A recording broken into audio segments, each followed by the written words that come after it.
Hey there, everyone. Welcome back to Utility Sports. And today we're going to be taking another look at the AP Top 25 for college basketball. College hoops been widely regarded as a crazy, crazy season up to this point. There's been so many shifts in the top five, a bunch of top teams going down, back up again. Baylor this week is one of the teams that dropped quite a ways with two losses that were pretty surprising for me.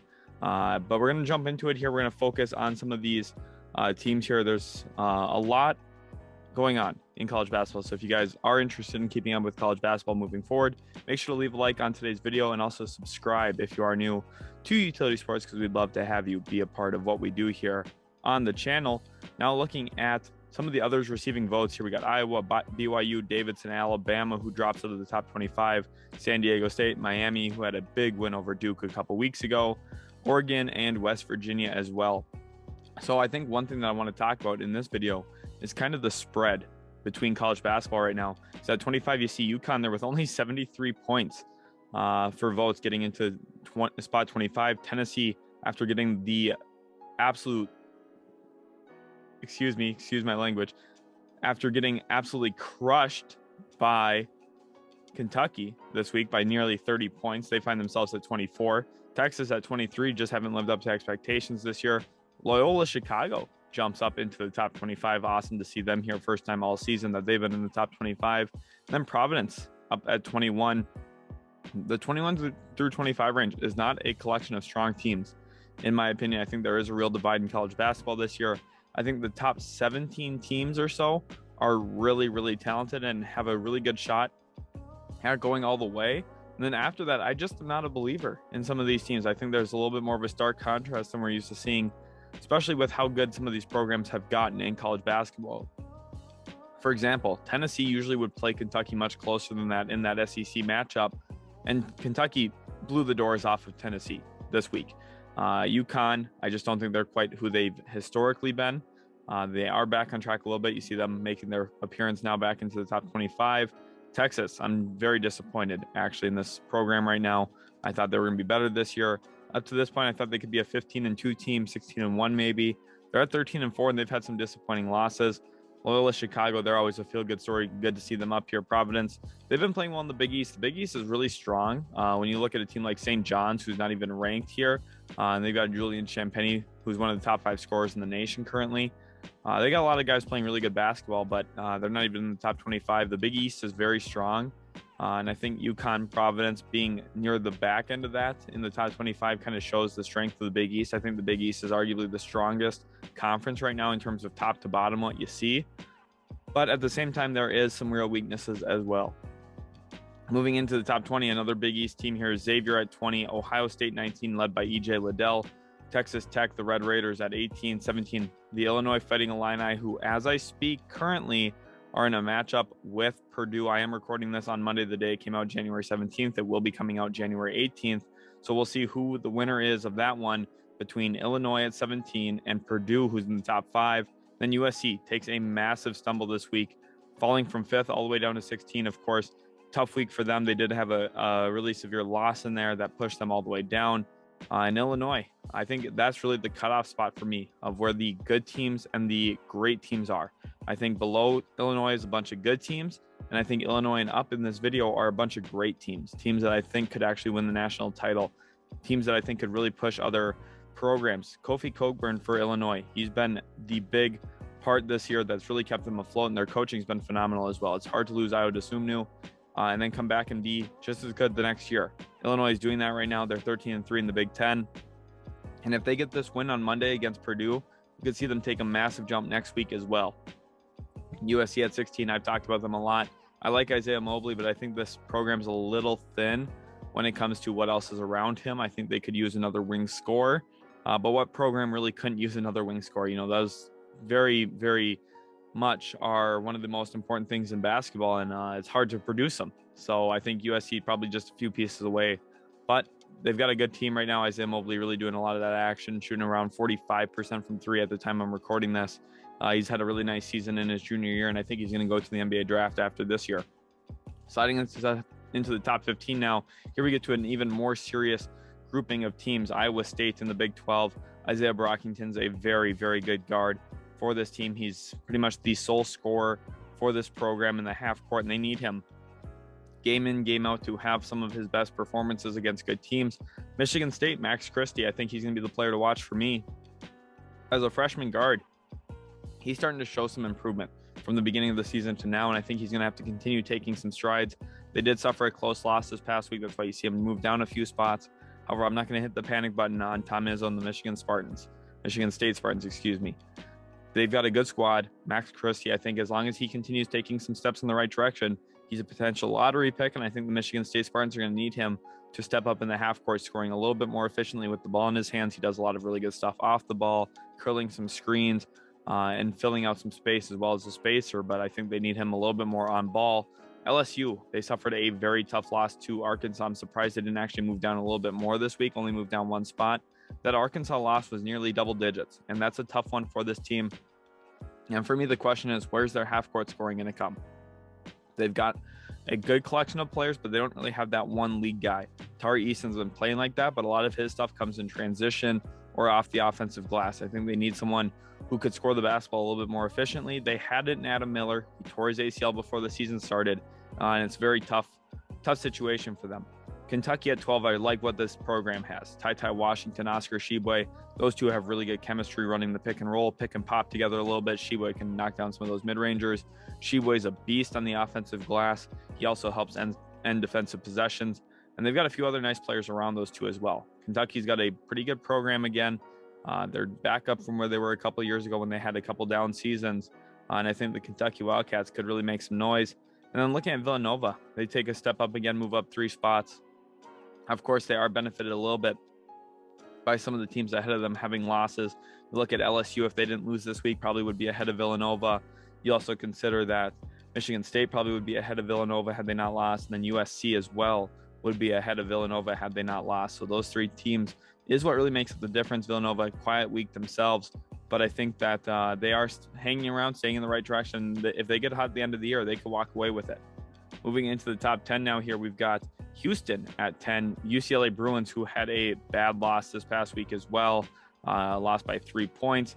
Wisconsin jumps up to 8, Johnny Davis. Watch out for Wooden Award Player of the Year because he is coming for it, averaging over 21 points a game. Kansas Jayhawks at 7, and then the Duke Blue Devils up to 6 again. They move up 2 spots as well. Of course, getting some help from UCLA falling and also USC falling. So 2 Southern Cal teams end up dropping games, and Duke moves up some spots. So does Kansas. Wisconsin been playing really, really good basketball. You have to look at their win over Houston. Very well deserved to be above Houston in this one. You also have to consider their win over Purdue. Those are 2 massive key games that are going to help them with their seeding come March Madness time. And it's very possible we see them as a 1 or 2 seed, especially if they keep playing basketball the way they have been. This is very reminiscent for me of what we saw when Frank Kaminsky and Sam Decker were there with the Badgers, because they've got some really good college players right now. And then Johnny Davis is someone who also has some real pro potential to him.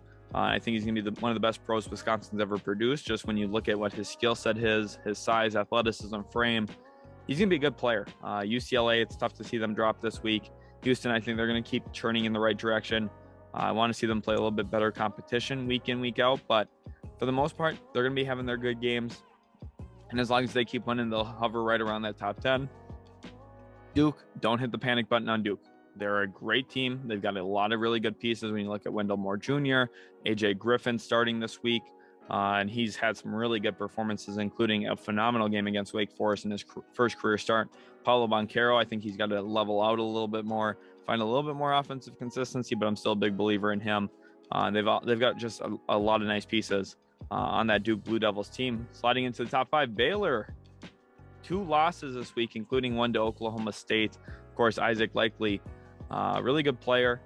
Played alongside Cade Cunningham last year, and I think he's really starting to cement himself as a really nice college piece.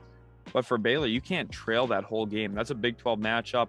Of course, last year, Oklahoma State got the better of them in the Big 12 championship game as well. So Oklahoma State maybe has Baylor's number a little bit. But Baylor, to me, that's their only losses came this week on the season. They were 15-0 coming in, 15-2 now. I kind of jinxed them last week saying that I thought they were going to stick around that number 1 spot all year.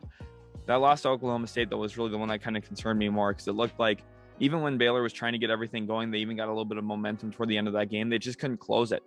LJ Cryer, I like what he is. I like what James Akinjo is for them. I love Kendall Brown, Jeremy Sohan, Chachwa as well in the front court. And Matthew Meyer off the bench. They got really good players. They've got a lot of depth. I'm not going to hit the real panic button yet, but I do think if a team takes it to them, maybe they don't have enough firepower to get back into it, which is my one concern. They're a really good defensive team.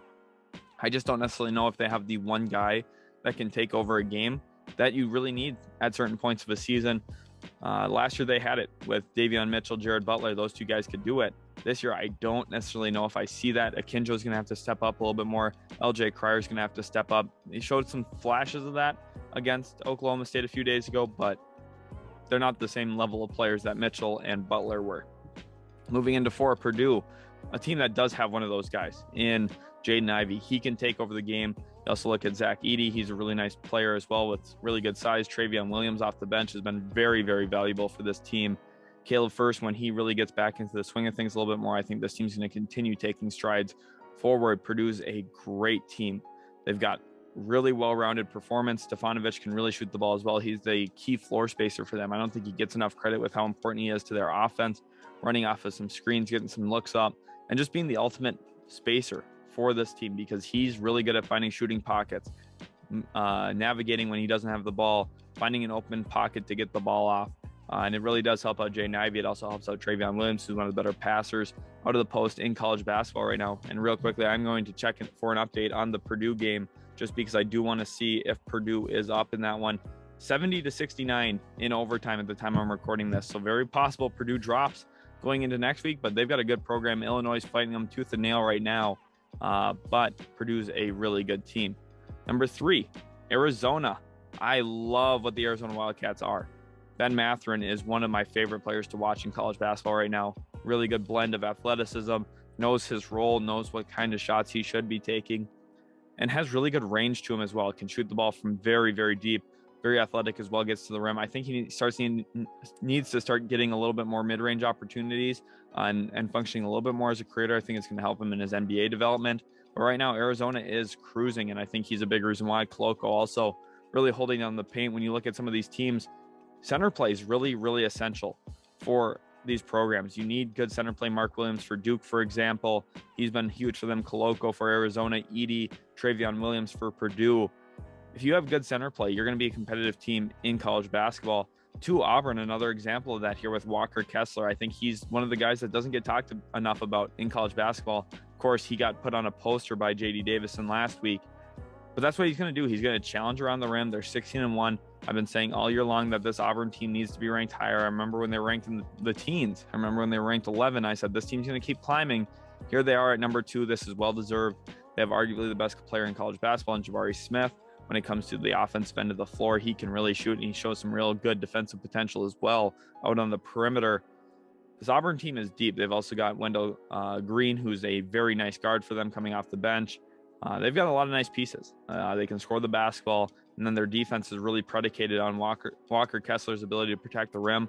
I think that they could go bout for bout with anyone in college basketball. I think that if I wanted to pick someone, it'd be hard to not pick Auburn right now to win the national title. And at 1 here, we got Gonzaga, another team that would be hard to not pick them to win the national title. They've got a lot of depth. They've got some really good production in that front court as well. Chet Holmgren, Drew Timme, a very natural fit offensively, and the two of them really complement each other defensively as well. When you look at Chet Holmgren's ability to protect the rim, Drew Timme a little bit more mobile than most big men in college, and then you also consider what Julian Strawther has been for them. He's taken a huge step forward from his freshman campaign where he didn't start at all to being a full-time starter this year for Gonzaga. He's been huge for that program. Nembhard as well. I think his on and off production needs to become a little bit more consistent, but I think Gonzaga's got all the right pieces. They could go deep this year. Them and Auburn, I think they got it right here with them being 1 and 2. Those are the 2 best teams in college basketball to me at this point.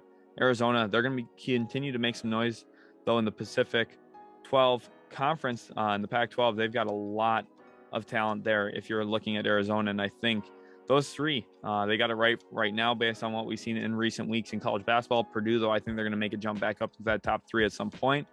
Really, really good competitive season in college basketball. If you guys did enjoy today's video, make sure to leave a like, subscribe as well. If you're new, check out some of the other videos on the channel. And until next time, we'll catch you in the very next Utility Sports video.